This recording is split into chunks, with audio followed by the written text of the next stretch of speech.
Hello friends, welcome to youtube.com oblique Dr. Vet channel.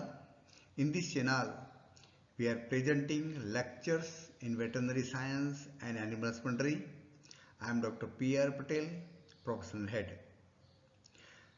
Here we deal with very important respiratory disease, laryngitis in animal, part 2.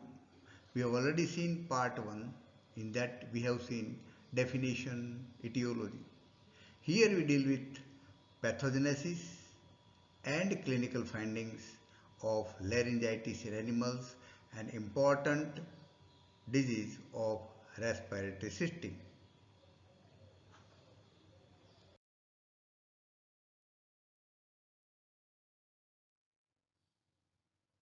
Friends, here we see pathogenesis of laryngitis, how the inflammation of the larynx produce various pathology, and that pathology are responsible for producing clinical findings. First, on application of any causative agent to the mucous membrane of the larynx, it first causes irritation. Irritation induces catarrhal inflammation of mucous membrane.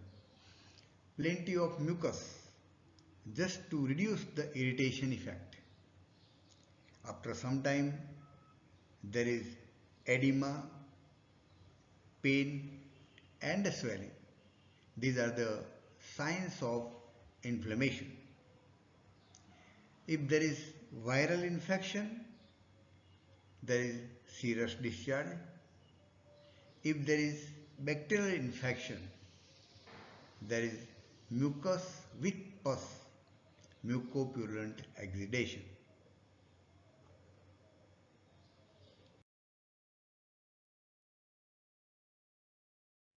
Continuation of the pathogenesis.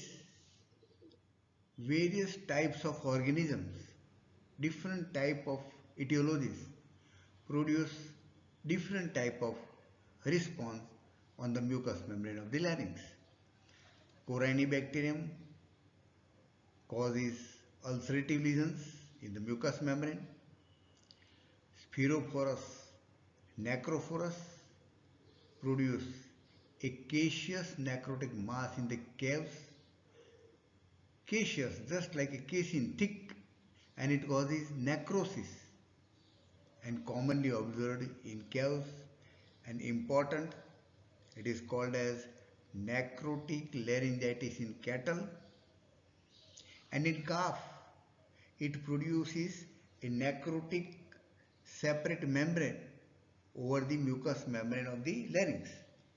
It is easy to detect this membrane. This membrane is a necrotic membrane. It is nothing but it is a collection of the cells of the larynx, exudation, neutrophils and bacteria. This collection of all these produce a diphthetic membrane which is detachable. It is also called as laryngeal necrobacillosis because it is caused by Spirophorus necrophorus bacilli. There is chlorine laryngitis. In that there is a hypertrophy of the larynx mucosa and submucosa. So it becomes thick.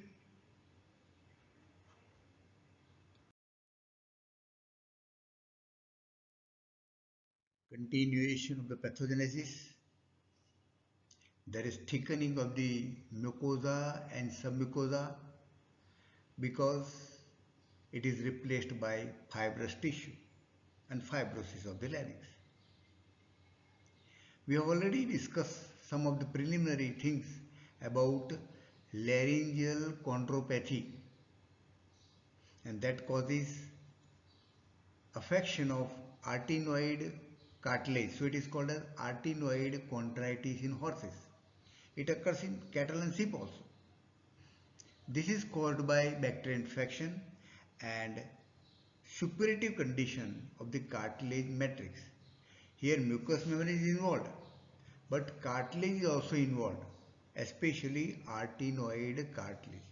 So it is called as arytenoid chondritis, inflammation of the mucosa along with inflammation of the cartilage, chondritis. There is a mucous ulceration and development of granulation tissue in the passage of the airways. So it causes great respiratory obstruction. Friends, remember here, this is the only passage for the respiratory airways. If there is serious obstruction in this airways, then it produces severe hypoxia, anoxia, collapse and death.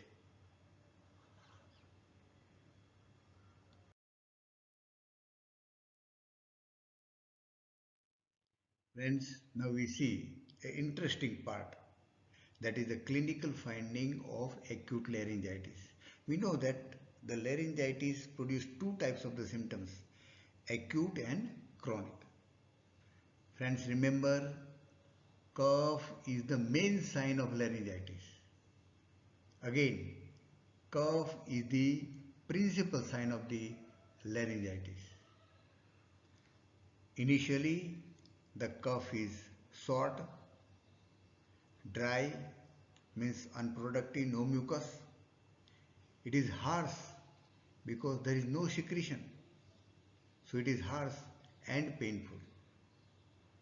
As the time passes, the cough becomes prolonged. There is secretion, either serous or mucus, but it is painful. So cough is the main sign. Another thing is vocal changes, and that is seen in the small animals. There is a difference in the barking of the small animals.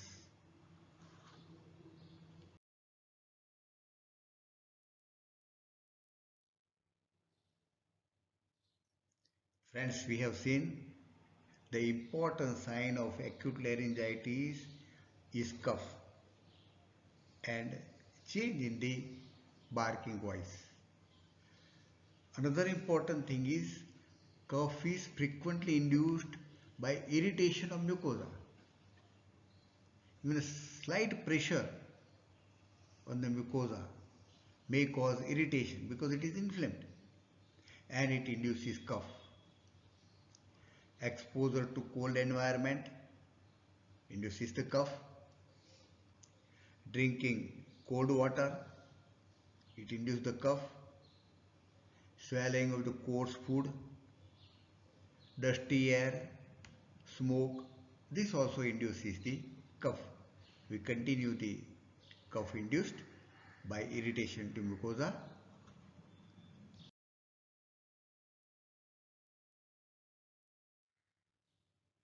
Cough is also induced when there is attempt to administer medicine or any other thing. If there is slight pressure on the larynx, just by palpation or handling or holding, or pulling head with a collar, just dragging the animal, or external palpation, may induce a coughing. That is the characteristic for the diagnosis of acute laryngitis.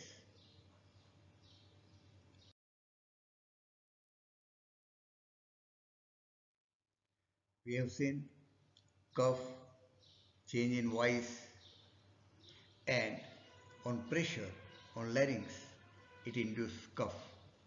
Another important sign is noisy breathing, noisy sound. That is important sign because there is only one passage through which the air is coming in and going out. This noisy breathing is due to narrowing of the air passage or obstruction, and air has to pass forcefully through narrow passage. It produces sound, noisy breathing. There is always inspiratory dyspnea. When the animal breathes in, there is difficulty and there is inspiratory sound. The sound may be wheezing, maybe loud snoring or stutter, maybe stridor, vibrating. It depends on the type of obstruction and the amount of or the type of this obstruction. Open mouth breathing is observed just because of dyspnea. Animal want to relieve the pressure on the larynx. At the same time, animal want air without any pain.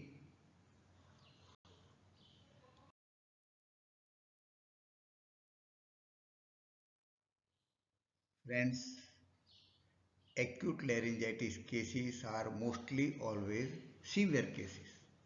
So there is pain, dyspnea. Animal want comforts and comforts for respiration. So animal adopts a typical standing posture in severe cases. The animal widen the forelegs, abducted elbow just to relieve the pressure on the larynx, neck and chest. Animal lowers the head so that pressure on the larynx is relieved. Animal take respiration with open mouth, that is open mouth breathing, just ease of respiration. So all this posture is due to ease pressure on the larynx and animal can take respiration very easily. So animal adopts this posture just to ease the respiration and to relieve the pressure on the larynx.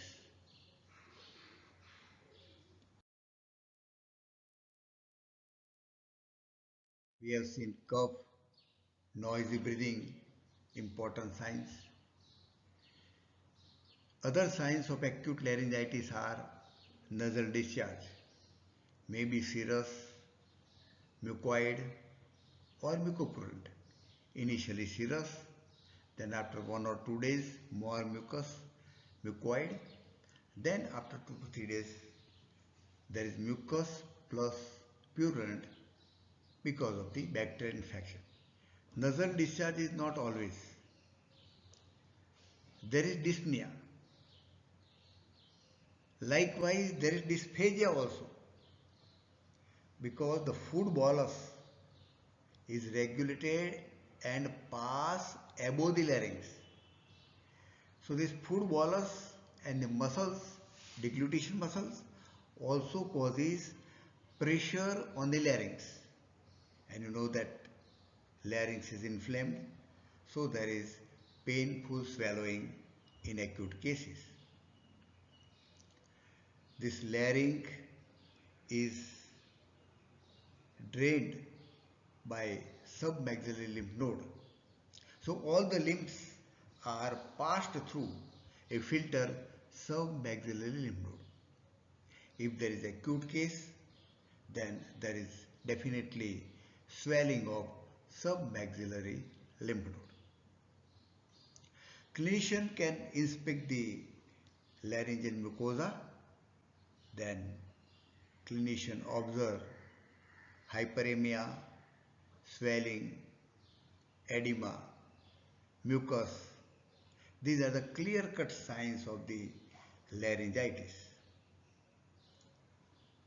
There are certain diseases which produce laryngitis as an additional symptom. So, additional symptoms of the systemic signs are also observed, especially in generalized infective cases. There is depression, anorexia and fever. Because of the laryngitis, there may be inappetence, difficulty in taking water, dehydration or hypoxia. So secondary systemic signs are also observed because of the complication of the laryngitis.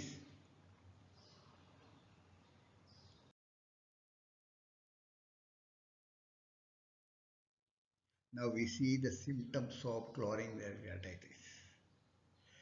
In acute laryngitis, if proper care is not taken, if it is not cured, the case may be progressed to chronic laryngitis.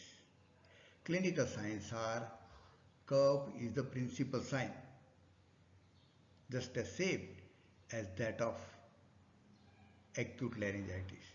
Cough is dry, harsh and hacking cough, more painful and voice is little bit disturbed.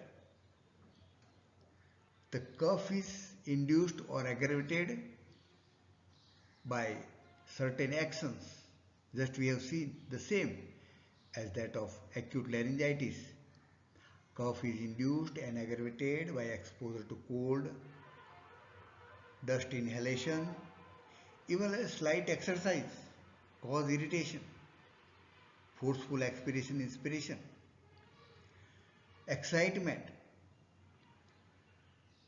simple pressure on the larynx, either by palpation or handling, may induce the cough and the cough is aggravated.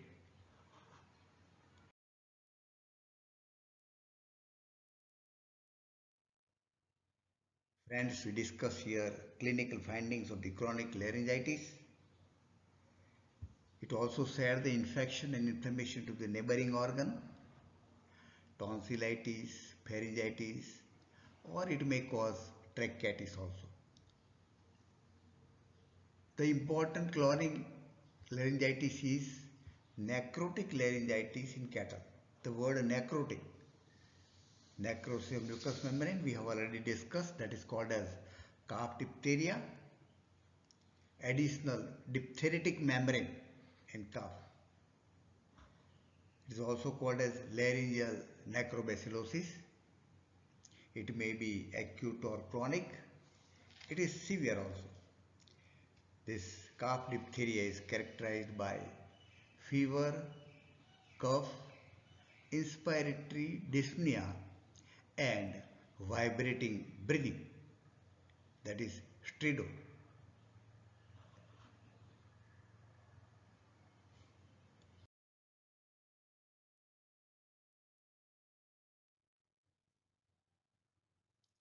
Friends, my aim of producing this is to enrich you all people, veterinarians and students, to enrich the knowledge. If you really want to provide service to the farmers and to the animals and to the nation, please share this information to veterinary friends and veterinary students. To promote the channel, subscribe the channel, press bell icon. If you like, press like button.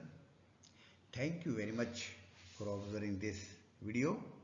Next time we'll come with part 3 of laryngitis in animals. We'll discuss diagnosis and treatment aspect. Thanks.